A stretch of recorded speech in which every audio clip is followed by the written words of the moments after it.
So we poured our heart and soul into this house over 6 years. We added stone beds in the front, and we added the fence in the front yard. We added a couple layers of mud in the entryway because it had 135 years of texture. Sure. So we put in the tile in the sunroom. We renovated the kitchen, and really a lot of it was easy and already done. So 20 years ago, the home was completely updated upstairs. A really good job, because that update upstairs does not feel 20 years.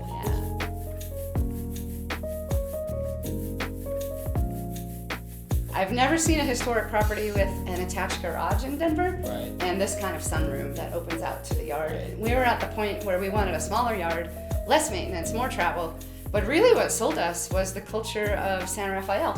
And let's talk a bit about the neighborhood, because Sure. people don't know a lot about San Rafael.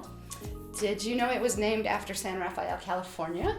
There was a developer who was homesick, and so they named it San Rafael, who happens to be the saint of, I think, health and well-being. So you can talk to San Rafael if you want to That's fantastic. feel better physically. So it's actually a neighborhood that was supposed to be healing. So let's take it up a few notches. We're in Denver, Colorado. We're in the center of the city. What are the borders of San Rafael? So from 20th to 26th and downing over to Washington. It's only about a 15-block area, so it's so unique compared to Congress Park, Cheeseman Park, much larger areas. Mm-hmm. This is a very tiny subset of the greater Five Points, and it's special because it had a lot to do with the jazz and blues heritage and Right. African American heritage. Right, and this gets lumped into 5 points, I would say, when most people look at a map.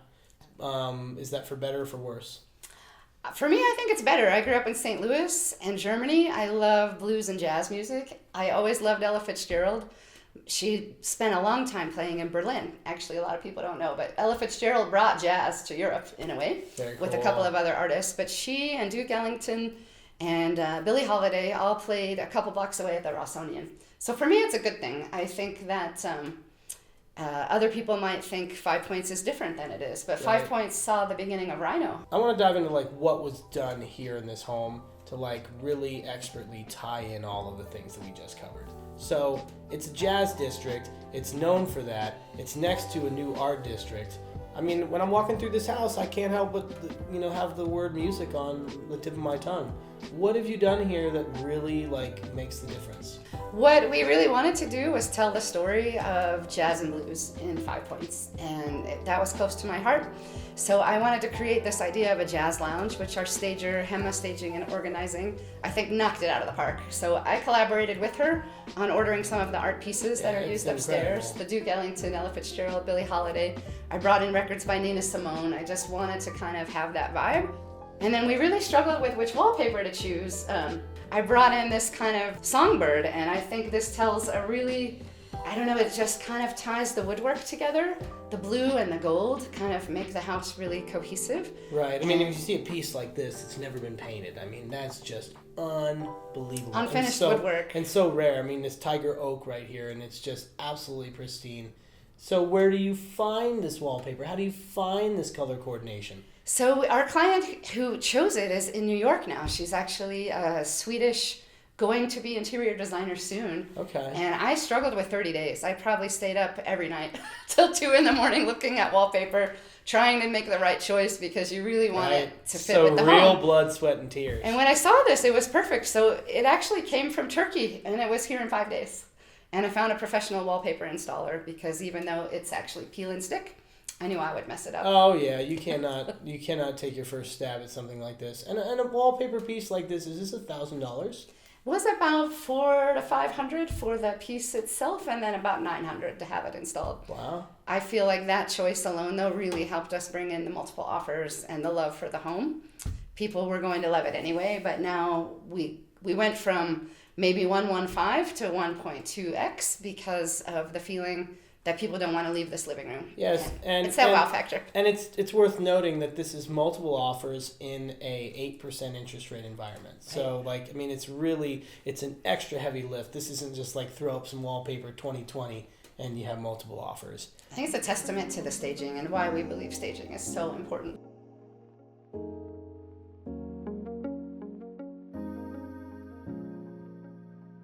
Historic charm never goes out of style.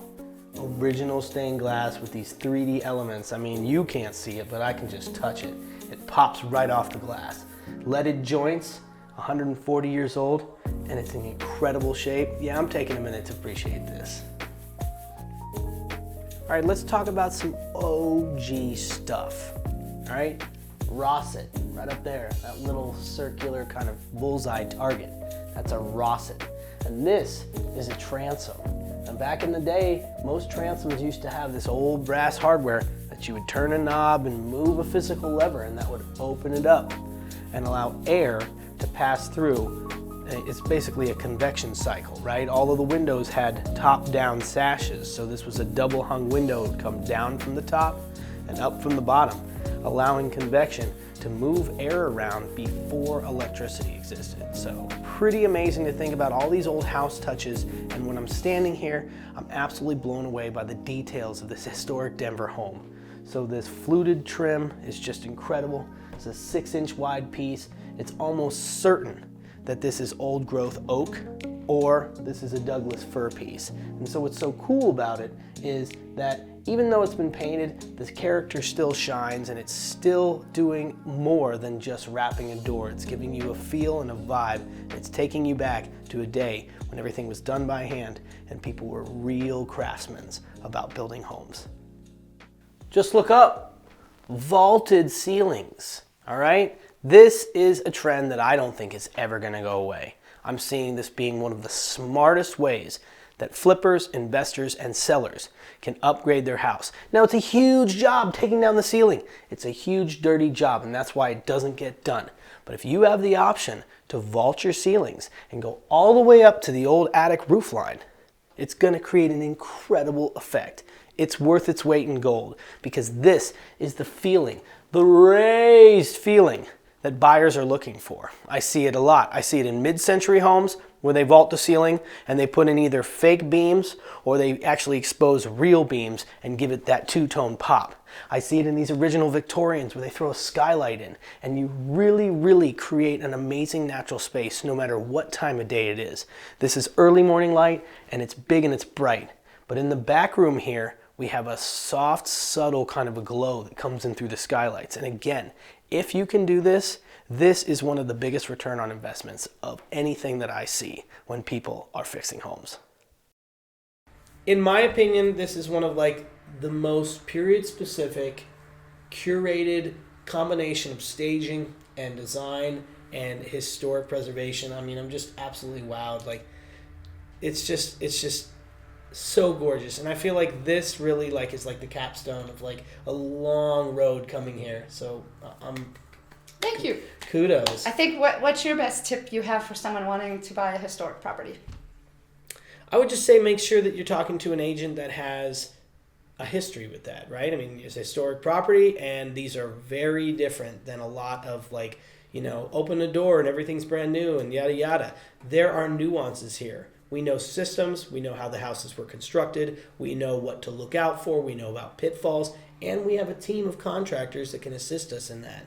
So I would just say these houses lead with charm, but they are still older than almost everyone in the room combined most of the time. So it's really worth making sure that you got your chops together, because charm can quickly become a money pit if you're not careful and properly informed. I think it's great advice. You've got to have the passion for the property that you're buying. Otherwise, you will be sad at every turn with the little things. But honestly, this house has been less work than the 20-year-old have to play we just bought. Fair. So. What about, nothing replaces real quality construction. What are your tips for somebody looking to get into a historic home?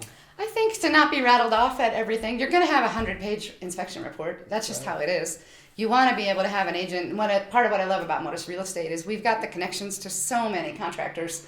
They've built over 1,000 properties. We've got this great collective group of people. There's nothing that we can't fix. There's a price for everything, but really knowing good roofing contractors. It's all about relationships in this field, right? I mean, you can fix anything, absolutely. So I think, and it's not just about fixing it. It's also about here's what we have to work with. Do we just fix it? Or are there other ways that we can actually get a lot more efficiency and work around that? So that's one of the things that I really lean on is sometimes saving it is not worth as much as let's play with now and then and create something really original. A good example of that is these floorboards were burned by the vagrants that were living here. So, I mean, going through the process to try to save those original woods, I mean, at some point you've just got to give a little. Right. Yeah, and we actually, right before market, we refinished the hardwoods on the main floor, the staircase, and the upper floor, and our contractor did a fabulous job. Painting the exterior, I think a lot of people would have just kind of rushed that. We really consulted with the neighbors and wanted to match the fence and the color schemes that they liked. Because when you're buying a historic property, you're also buying a part of a block and a culture. Right. And I think that's important to consider. And I do love that idea. Like, there are very specific personality types and there are very specific types of homes. And you're looking to be a matchmaker. And so really leaning into the personality of this home is absolutely what just makes it soar. And it's why it's such a quick, big win for you. But I'm looking at, we have a person and we have a flavor. And will they ever get to see something this intricately preserved? I just think this is 1 in a million. It really is. I know, now I don't want to sell it. But good thing we have multiple offers. It'll take the pain away a little bit. Yeah, I mean, it's just, again, like, I think the expertise does matter. And, like, this is what we love to do. Heather and I will be doing this sort of thing, whether or not we're agents, whether or not we're working with anyone. This is just our passion. So, like, being a part of a neighborhood, being a part of a block, being a part of something that came before us, and then shepherding that historic home into the future. I mean, I don't know. Such an honor. What could be better? Well, Bobby, I love your way. So bye, nice Miss to see you Truhan. today. Yeah, happy, prosperous closing, and really, I know it's bittersweet, but congrats on the big sale. Thank you so much. And I don't even know if you know, I met you on a transaction with the buyer that was supposed to buy this house when they sold their place in Fairplay. And that's how I found you. Isn't that funny? Really? So this house actually brought us together. It's full circle. With she chose the wallpaper. No way. I love it. What a small city.